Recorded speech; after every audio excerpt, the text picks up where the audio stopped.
어느덧 20편, 23편으로 오후 예배 격주로 이제 설교를 했는데요. 마지막 절에 이제 다다랐습니다.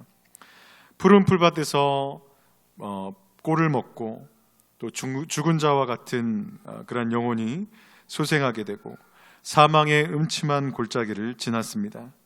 이제껏 받아본 적 없는 화려한 식탁을 베풀어 주심으로써 다윗이 하나님의 사랑받는 한 식구임을 보여주셨습니다. 오늘 본문 시편 23편 6절에서 시인은 이제 시편 23편의 모든 고백을 토대로 해서 자신이 이제 어떻게 살 것인가를 결단하고 있습니다. 이런 은혜를 입은 하나님의 자녀로서 미래의 삶을 어떻게 살아날 것인지에 대한 자신의 결단을 노래하는 것입니다. 내 평생에 선하심과 인자심이 반드시 나를 따르리니 내가 여호와의 집에 영원히 살리로다. 시인은 하나님께서 자신이 목자가 되어주심으로 자신의 모든 인생의 경험을 통해서 어떤 확신이 들었습니다. 그것은 세상이 흔들어 놓을 수 없는 확신이었습니다. 어떤 확신입니까? 첫 번째는 세상이 흔들 수 없는 확신이 무엇이냐? 시인 다윗은 자신의 삶의 어떤 한 시점이 아니라 내 평생의 모든 일생에 하나님의 선하심과 인자하심이 반드시 자신을 따를 것이라고 노래합니다. 어떤 한순간이 아니라 평생에라고 말합니다. 때로 우리는 살아가면서 좋은 추억을 다시 떠올릴 때가 있지 않습니까? 보통 이제 자신의 전성기라고 할 수 있던 그때를 많이 떠올릴 것입니다.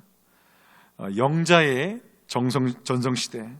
이 전성기를 요즘 애들 말로는 리즈 시절이라고 합니다. 리즈 시절이라고 하는데 우리 성도님들 여러분의 리즈 시절, 전성기는 언제였습니까? 꽃봉오리 같은 그러한 10대였습니까? 아니면 꽃이 피는 20대였습니까? 잎이 푸르른 30대였습니까? 탐스런 열매가 맺히는 여러분 40대였습니까? 그런데 확실한 것은 나이가 들면 들수록 지금은 전성기가 지났다라고 생각하기 쉽다는 것입니다. 활력 있고 푸르렀던 청춘을 이제는 기억만 할 수 있게 된 그런 세월이 야속하고 하나둘씩 고장나는 몸에 한숨이 절로 나오는 것입니다. 청춘을 돌려다오 하면서 옛날이요 하면서 옛날이 좋았지. 노래는 이제 내 나이가 어때서 이렇게 노래를 하는데 실제로는 돌아오지 못할 청춘을 한스러워할 뿐인 것입니다. 성도 여러분, 그런데요, 다윗은 한숨 쉬지 않았습니다. 내 평생에 선하심과 인자하심이 반드시 나를 따를 것이라고 외칩니다. 자신의 어린 시절뿐만 아니라 청년, 장년, 노년까지 어느 시절 하나, 어느 순간 하나 하나님의 선하심과 인자하심이 없었던 적이 없었다고 고백하는 것입니다. 다윗에게 선하심과 인자하심이 느껴지지 않았을 것 같은 그런 때가 있었음을 우리는 알고 있지 않습니까? 끝이 보이지 않는 터널과 같은 어두운 시절이 다윗의 인생에 존재했습니다. 사망의 음침한 골짜기 같은 시간이 있었습니다. 하지만 그런 고난의 시절, 고통의 순간에서도 하나님의 뜨거운 손길이 있었다고, 하나님의 뜨거운 사랑이 있었다고 고백하고 있는 것입니다. 멈추지 않으시는 여전한 사랑과 은혜, 공급하심과 인도하심이 있었다라는 것을 다윗은 발견했습니다. 때로 있는 고난과 고통도 하나님과 떨어져 있던 나를 당신께로 이끄시는 손길이었음을 다윗은 깨달은 것입니다. 그래서 어느 순간도 어떤 사건에도 어디에서도 하나님의 선하심과 인자하심이 나를 주관하시는구나, 나를 덮고 있구나, 확신하게 된 것입니다. 지금은 내 인생의 전성기가 아니야, 앞으로도 없을 거야 라는 생각, 그 속에는 사실 걱정과 염려가 담겨져 있는 것입니다.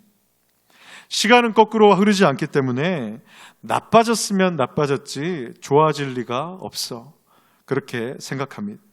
몸도 영혼도 물질도 쇠락하고 시듭니다. 하지만 끊임없이 하나님께서는 선하심과 인자하심으로 우리에게 물과 영양분을 공급하고 계시는데, 주고 계시는데, 우리는 자꾸만 시들어가고 움츠러들고 쪼그라들고 있다는 것입니다. 여러분, 이것은 하나님 백성의 모습이 아닙니다. 여러분 기억하십시오. 한번 따라하겠습니다. 모든 인생이 전성기입니다. 아멘이십니까? 내 평생의 선하심과 인자하심이 반드시 나를 따르기 때문입니다. 우리의 마지막 숨이 남아있는 죽음을 앞둔 그 순간까지도 우리 인생은 전성기입니다. 지금 혹시 기가 막힌 그러한 상황이 우리를 억누르고 있습니까? 나를 억누르고 있습니까? 물질의 어려움 때문에 숨도 쉬기가 어렵습니까? 그것만 생각하면 바늘로, 송곳으로 가슴을 콕콕 찔러대는 그러한 문제가 사람이 있습니까? 지금 고통스러운 이 순간도 우리 인생의 전성기요, 가장 행복한 시절, 가장 기쁜 순간일 수 있다는 것입니다. 얼마 전에 제 딸 하은이가 예전에 있던 그 교회 앞마당에서 고무 다라이에다가 그 물을 받아놓고 엄마하고 노는 동영상을 오랜만에 제가 보았습니다. 보니까 가슴이 이제 몽글몽글 뭉클뭉클해지면서 눈물이 다 나오더라고요. 야, 저때 진짜 정말 귀여웠구나. 근데 지금도 사실은 너무 귀엽고 사랑스러운데, 내가 그냥 모르고 지나가고 있는 게 아닌가, 그런 생각이 드니까 어쩌면 행복한 시절, 가장 그런 기쁜 시절을 모른 채 그냥 살아가고 있는 것은 아닌가, 그런 생각이 들었습니다. 성도 여러분, 지금이 우리 인생의 최고의 순간입니다. 아멘 하십시오. 하지만 안타깝게도 이 최고의 시간을 한숨과 눈물 혹은 그냥 지나쳐 버릴 수 있다는 것입니다. 정신 차려야 합니다. 바짝 깨어서 우리 인생을 바라보십시오. 주님의 선하심과 인자하심이 넘쳐 흐르고 있습니다. 한숨 쉬지 마시고 마음 졸이지 마시고 지금이 내 인생 최고의 순간임을 깨달으시기 바랍니다. 내 삶을 바라보는 태도가, 눈이 변화되어야 한다는 것입니다. 그리고 두 번째, 세상이 흔들 수 없는 확신은 하나님은 선하시고 인자하시다는 것입니다. 하나님의 선하심과 인자하심이 평생 반드시 우리를 따를 것이라고 시인은 말하는 것입니다. 그런데 하나님의 선하심과 인자하심이 무엇입니까? 먼저 선하심은 하나님의 선하신 그 성품 때문에 모든 피조물들이 하나님의 관대하게 대해주시는 그 호의를 가리키는 것이 바로 선하심입니다. 목자 되신 하나님은 선하신 분이십니다. 어떤 사람들은 하나님께서 선하시고 살아계신데 왜 이 세상에는 악과 고통이 그치지 않냐고 그렇게 물어보시는 분들이 있습니다. 그런데 그렇게 말하는 사람들은 이미 세상이 선해야 한다라는 종교적인 전제를 가지고 있는 것입니다. 하나님이 없다고 생각하면 세상이 꼭 선해야 되는 것은 아닙니다. 그렇지 않습니까? 하나님이 없다면 이 세상에 벌어지고 있는 악과 고통, 끔찍한 일들은 하나님이 없다면 자연스러운 일이 될 수 있는 것입니다. 이 세상에서 사람들이 경험하는 악이라고 하는 것은 반드시 사람의 죄 때문만은 아니지만 사람이 악하게 살고 죄를 지으면 이 세상에서 고통을 당하는 것입니다. 그런데 이것이 하나님은 없다라는 증거가 아니라 오히려 하나님께서 살아계시다는 명확하고 훌륭한 증거가 된다는 것입니다. 하나님께서 선하시기 때문에 사람이 죄를 범하면 고통을 당하는 것입니다. 사람이 고통을 당하면 당할수록 또한 그것을 내버려 두셔서 결국은 자신이 잘못되었고 하나님께로 가야 된다는 것을 깨닫게 되는 것입니다.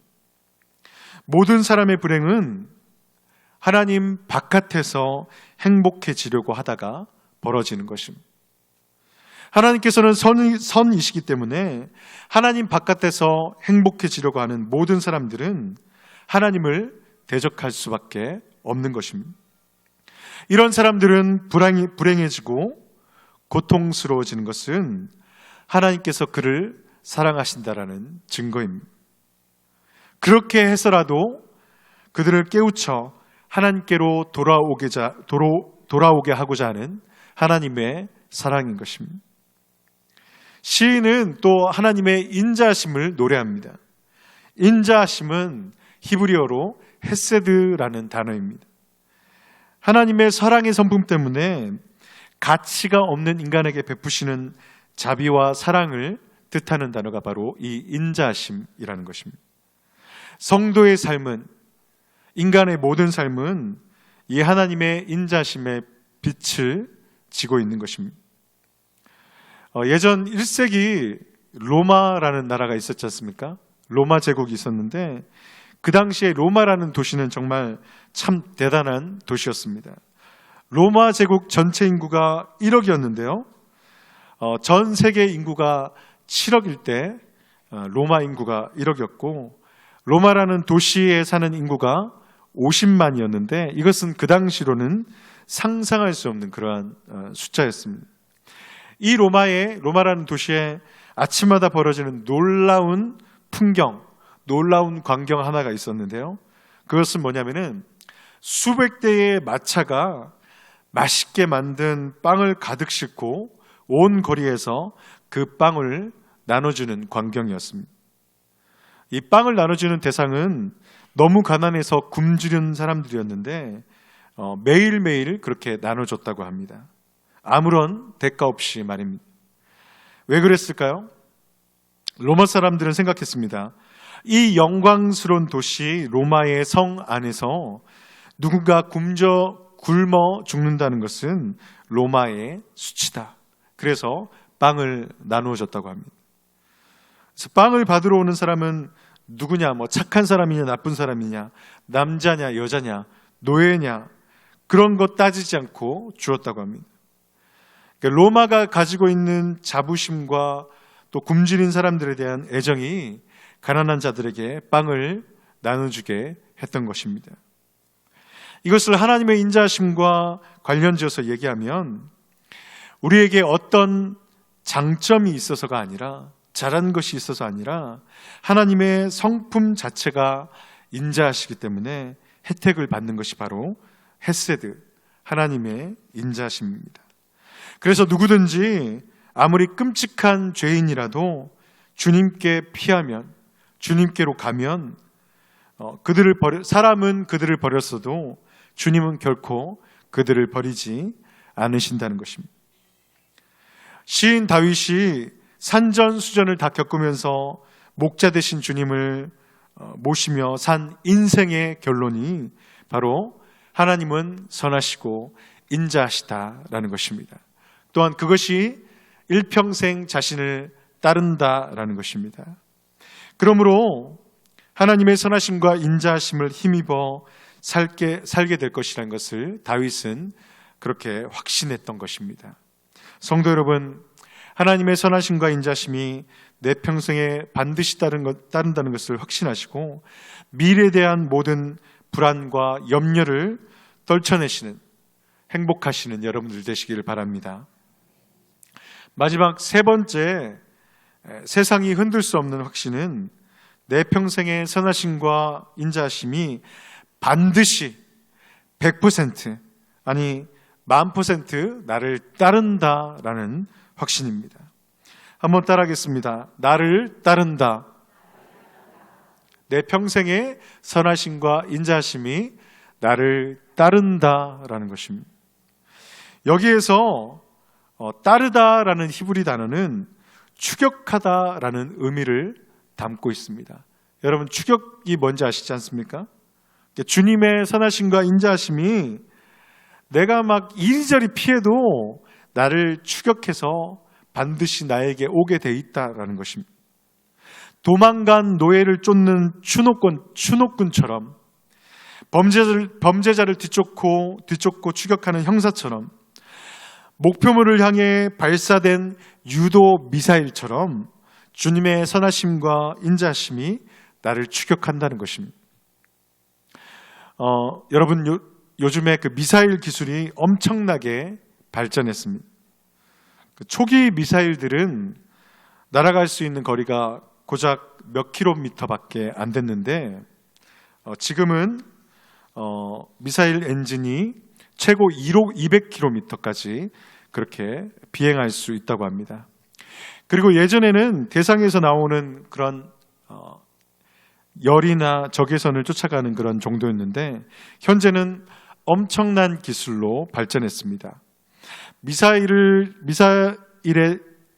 쏘면은 미사일 안에 엄청난 통제 시스템, 컴퓨터가 있어가지고요. 미사일이 대상을 향해 날아갈 때 주변의 정보를 실시간으로 받는다고 합니다. 조기 경보 통제기, 또 육상에는 레이더, 육상 레이더, 해상 레이더 등과 네트워킹하면서 대상 정보를 실시간으로 업데이트하고 추가하면서 대상을 추적해서 맞춘다고 합니다. 여수시민교회 성도 여러분, 하나님의 선하심과 인자하심은 유도 미사일처럼 우리를 반드시 추격할 것입니다. 그러므로 우리는 실패할 수 없는 인생인 것입니다. 죄송합니다. 한번 따라하겠습니다. 나는 실패할 수 없는 인생이다. 실패할 가능성이 없는 인생이 바로 우리 인생이라는 것입니다. 우리 인생이 그러한 인생임을 알고 그 무엇도 세상도 흔들 수 없는 확신이 있는 그러한 삶을 사시는 우리 여수시민교회 성도님들 되시기를 주님의 이름으로 축복합니다. 기도하시겠습니다.